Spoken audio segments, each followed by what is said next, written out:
Hello, everyone. I'm Brian. Welcome back. Let's go ahead and continue. First of all, I'm glad you mentioned Ramanujan and mathematics, because one of the fascinating things about physics is that ultimately the language of physics is mathematics. You can see a few equations behind. And that is showing that our understanding, because mathematics is a creation of the mind.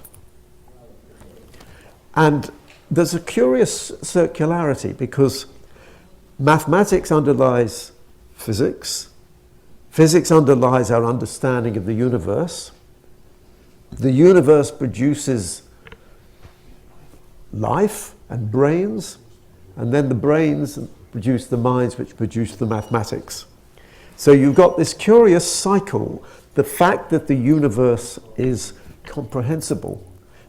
I mean, you were sort of decrying, in a certain sense, intellect, but intellect is part of the process involved in mathematics, an incomplete process, but it's because it's just the left-hand side of the brain trying to sort of understand things. Oh, I think again, this is where I haven't watched. Obviously, I haven't watched this part, but there's a difference between intellect and intelligence. I wonder if some Sadhguru is going to have an issue with this one. Just kind of I want to throw it out there, just see. And to me, that's always fascinating, why mathematics is actually able to describe the universe. It's a miracle. We talked about miracles quite a lot, but it seems such a miracle that human beings, with their limited brains, are able to understand so much of the universe. I mean, we've only been around, well, 10,000 years or whatever it is, and yet we already claim we can almost understand the universe. Physicists claim they can almost understand the universe completely. Now, I suspect that claim will turn out to be wrong, but at least it is a miracle that we can understand so much. So that's why I sort of reacted to the argument that intellect messes things up. I agree it's often wrong, and in fact I suspect most things turn out to be wrong in the end in physics, but one shouldn't worry too much about what's right and wrong. I think what's interesting is the path. I think most theories of physics end up being wrong, but that doesn't mean it isn't useful, because it's the path which is important rather than the final paradigm, which is always going to change. But I remember there's a statement that mathematics is the language of God.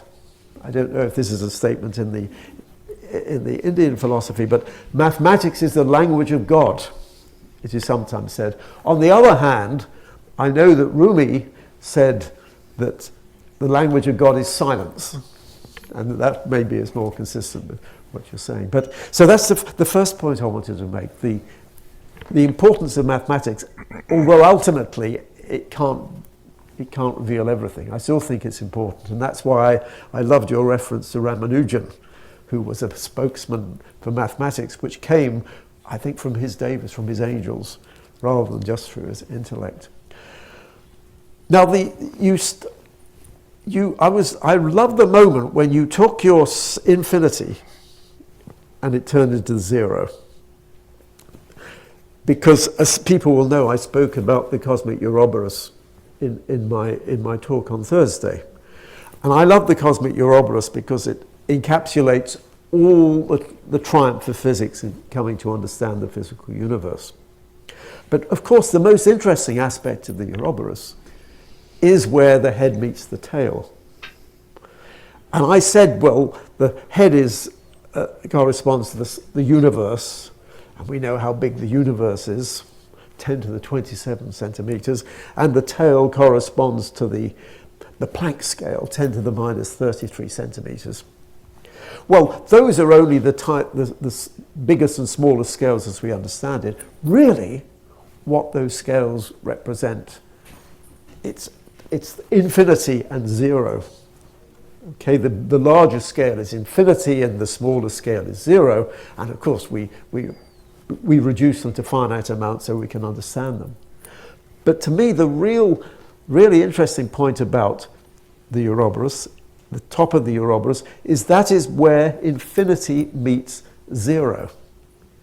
Now, the symbol of the Ouroboros is like a zero, you remember. But the symbol which Sadhguru used is, of course, the symbol of infinity. And I came across your representation of that on the website somewhere. It's a beautiful image. In fact, I think I even showed it briefly at the beginning of my talk. But I'm not sure if it was intended, but to me, that was a fascinating thought, because it shows that, in some sense, infinity is zero. And that's how the universe began, because from a physicist's point of view, the universe began in a vacuum. We don't know exactly what happened at the beginning of the universe, but in some sense, there was just pure energy. There was no matter, no form, no structure. So it just started out of a vacuum. And the vacuum, I suppose, corresponds to zero. But it also corresponds to infinity. Because from my perspective, at least, at the top of the Ouroboros, that may be the end of physics as we understand it. But actually, from my perspective, that is where mind and spirit come in.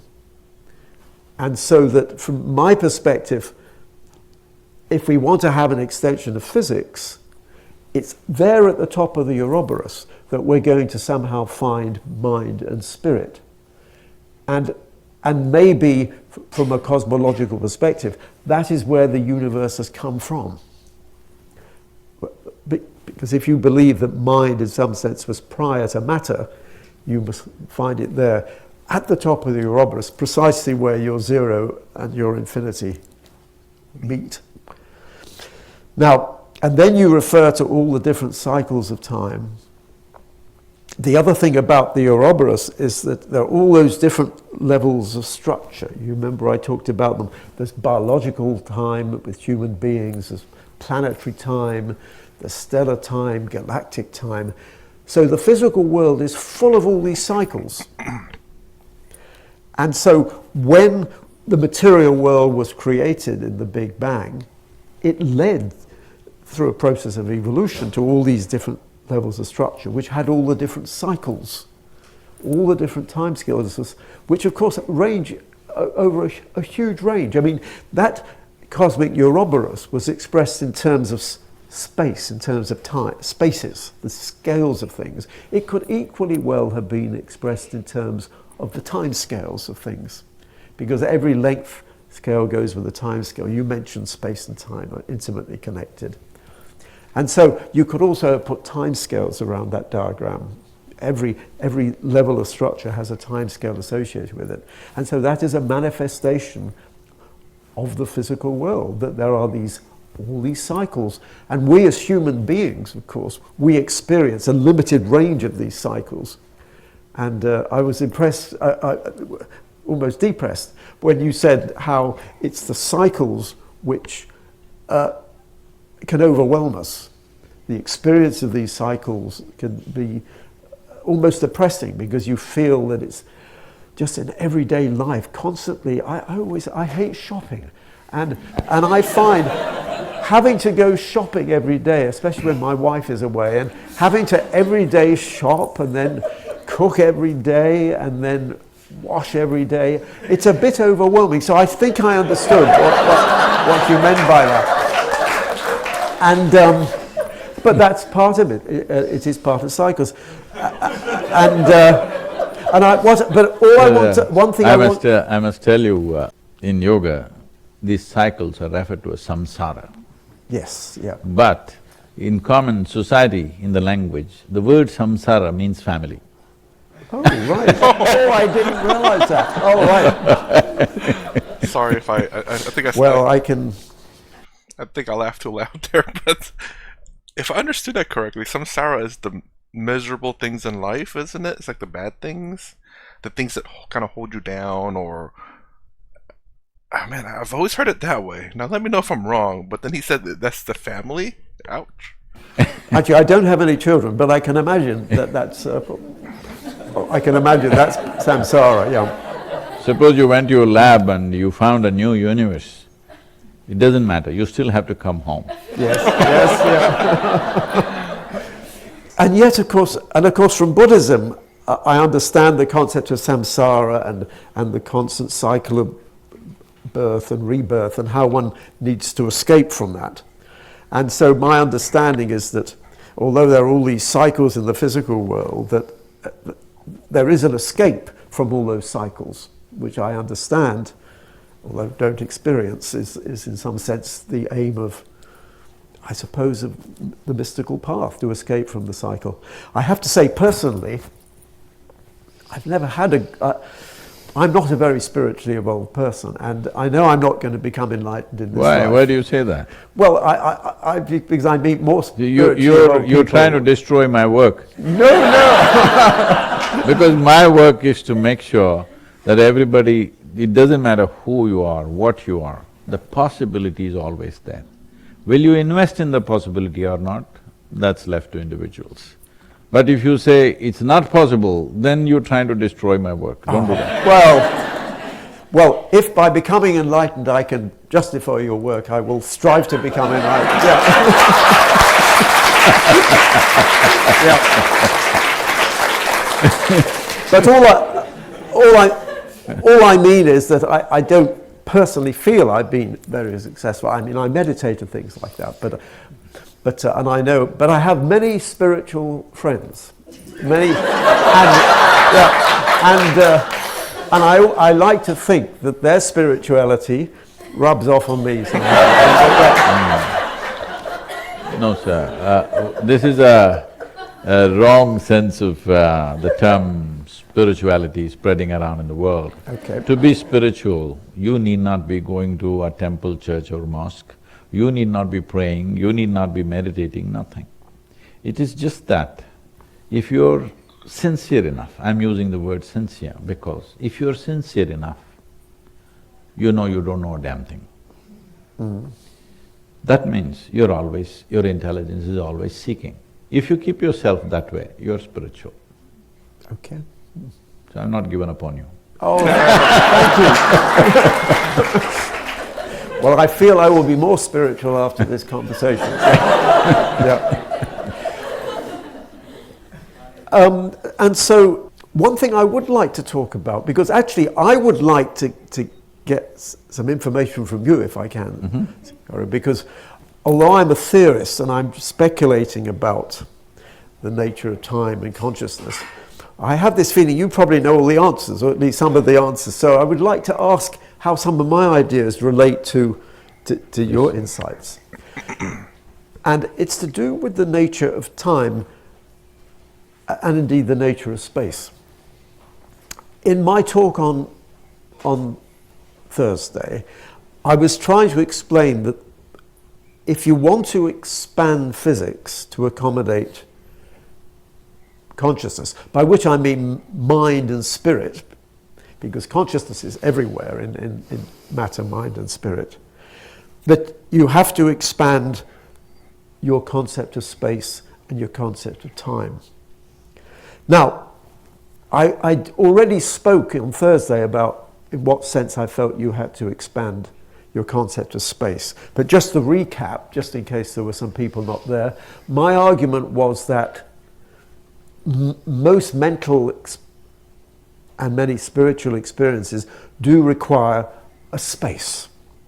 And I was referring to dream space, out-of-body space, the space of a near-death experience, the space of ghosts, the space even of some mystical experiences. Not all mystical experiences, because some go beyond space and time. And what I argued was that you need some higher dimensional space, because it's not just physical space, it goes beyond physical space. And then what I said was this higher dimensional space, it corresponds to a sort of higher dimensional reality which reconciles all our experiences of the world, not just of the physical world, but of all the worlds. And so that was my claim. And then the point I made was that even physics itself claims that there are higher dimensions, because Newton had a three-dimensional space, Einstein said there was four-dimensional space, space and time being merged, which of course agrees with what you were saying earlier, that space and time are basically the same. And then I explained how they introduced the fifth dimension to explain electromagnetism, and then how they introduced 6 more dimensions in superstring theory, in order to describe all the physical interactions. So then you had a 10-dimensional world. And then finally I said with M theory, we had the idea there was another dimension, so you have an 11-dimensional space. And Sadhguru made the fascinating remark, which was new to me, that actually 11 dimensions is precisely what arises in some of the traditions. Maybe we can come back to that.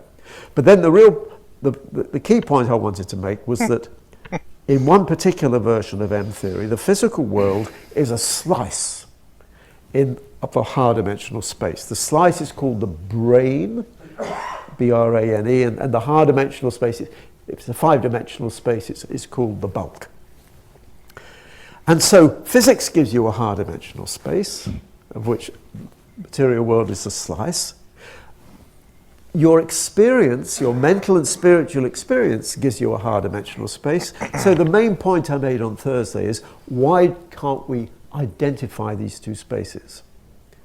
This is not a view that many of my physics colleagues will share, because they don't want to be associated with mysticism. But that's my personal view.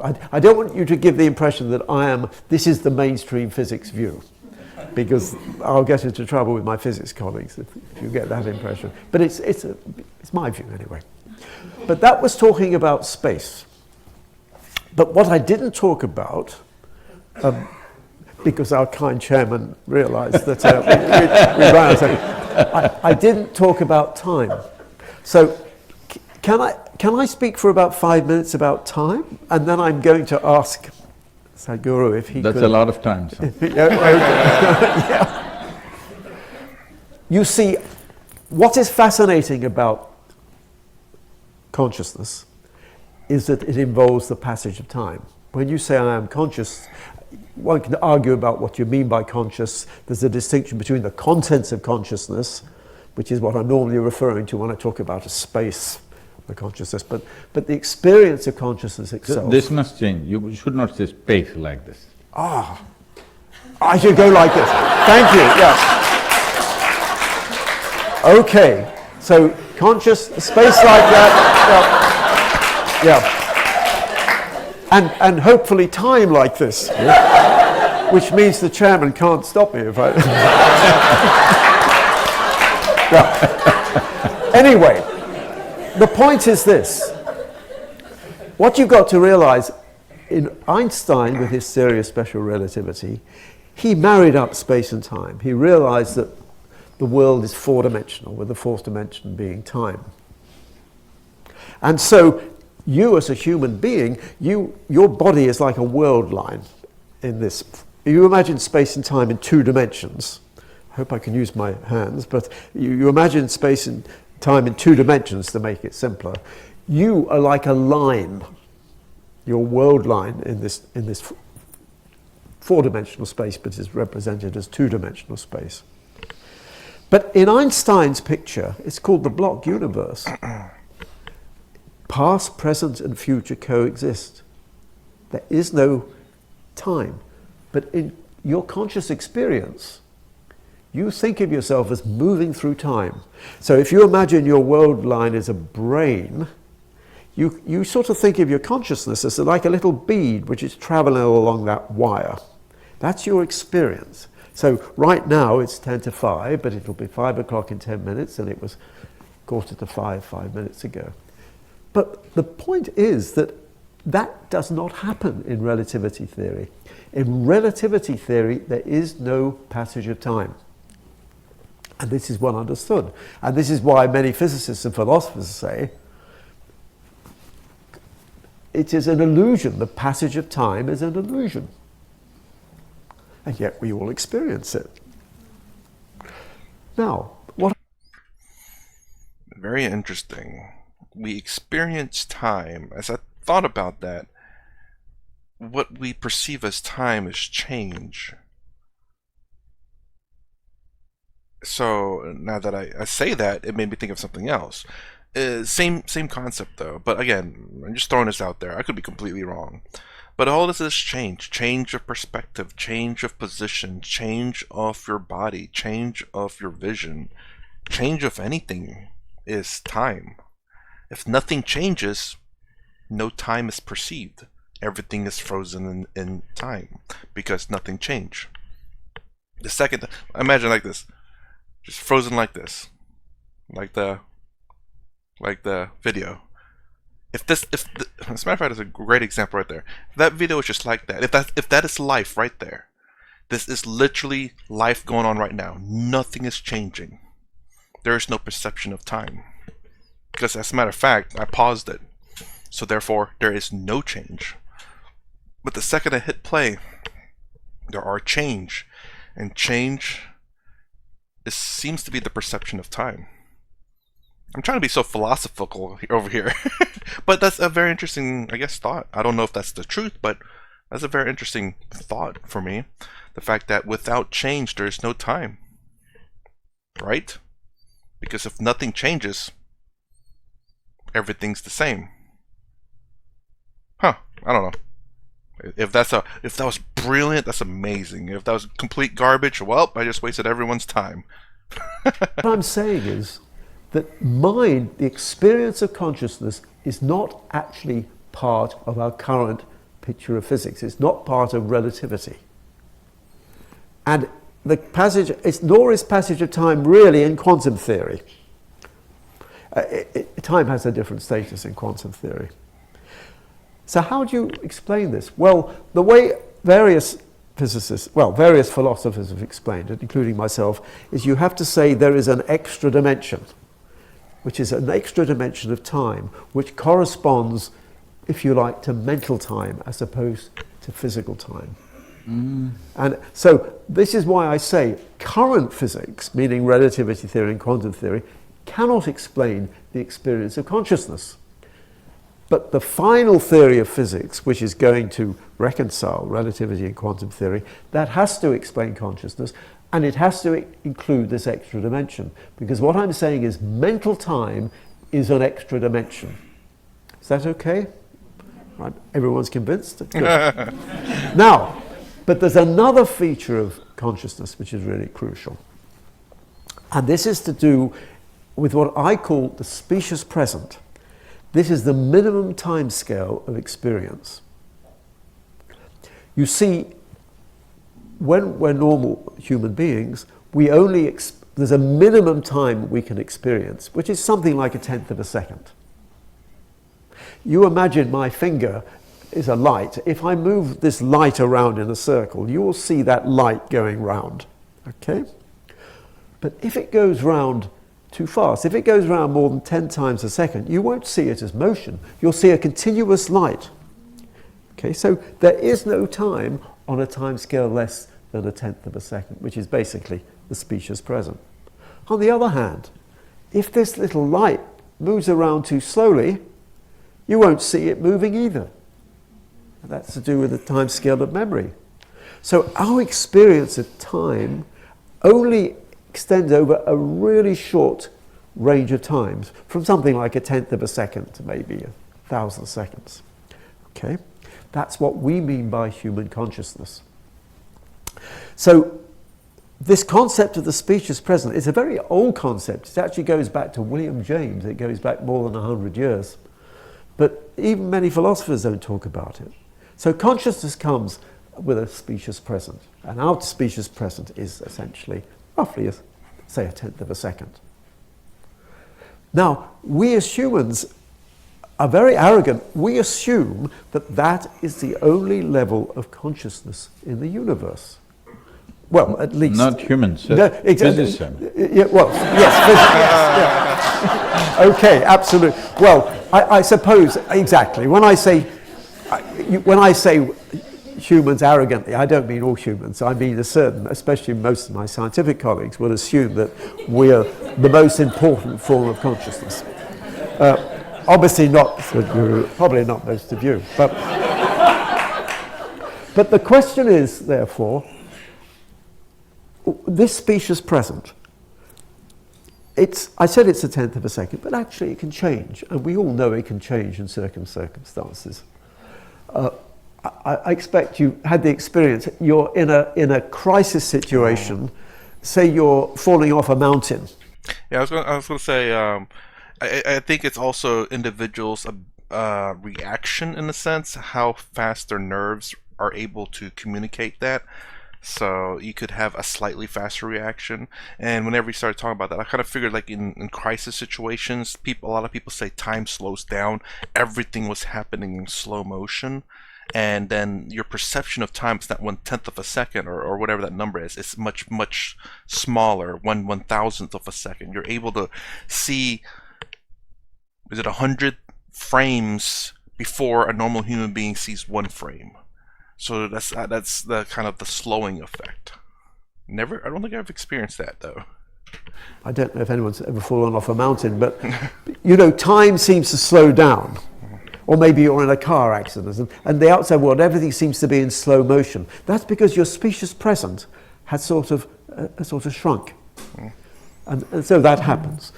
You can have another experience, for example, where your species present expands. I know of a case of someone who was very ill, was lying in bed, and saw this flashing light at the window, and couldn't work out what it was. But it turned out this flashing light was the rising and the setting of the sun. But their species present had expanded so that it seemed to be a flashing light. It's a question of the relationship between your mental time and physical time. Now, of course, most real quick with that one, almost sounds like people when they have fun. You know, when you're enjoying whatever it is you're doing, you're like, oh, it's 2 o'clock, okay. Like, oh man, we're having so much fun here. Let me check.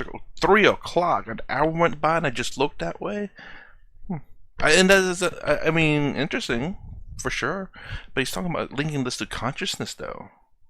I don't think this is consciousness, though. I think this is more of in terms of the intellect or the ego, maybe. I don't know. You're a scientist would probably think that can be explained because there must be some sort of clock in time inside the brain. So, for example... Sir, 1 second. Yes. Because there's a lot of things, if each one of those things, if we unpack together... Absolutely, it'll be good, because you're saying so many things, we will, by the time we come back... No, but so are you, so it's...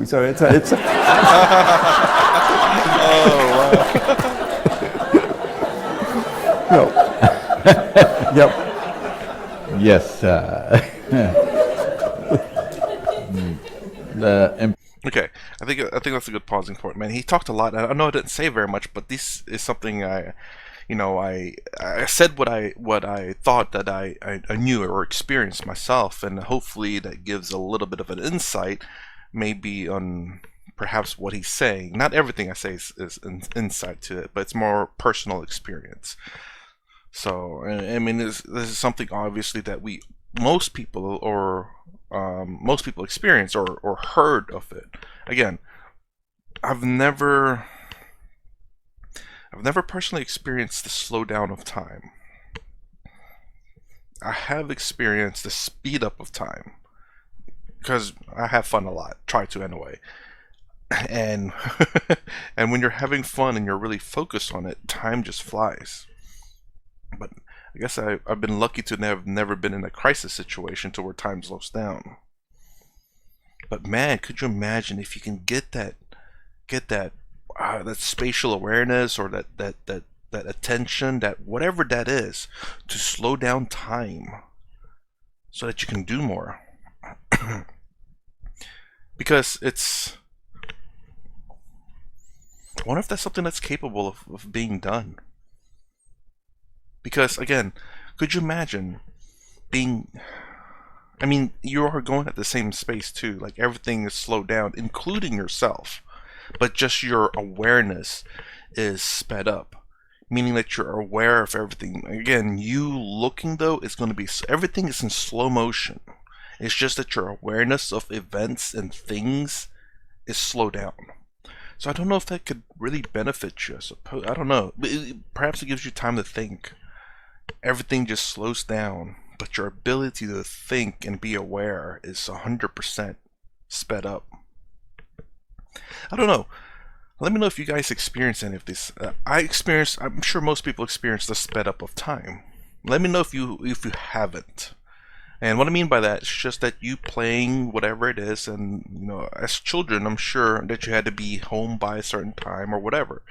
And you look at the clock, it's like, I got 5 hours. Hold on, let me grab this thing. It's like, oh my gosh, I gotta go home now. I just picked up a piece of paper and have to go home. And then if the slowdown of time, if you ever experience that, I have never have. So anyways, that's part 2 of this reaction. If you like my content, please consider subscribing, thumbs up, and sound down below. Thanks for watching. I'll see you in the next vid.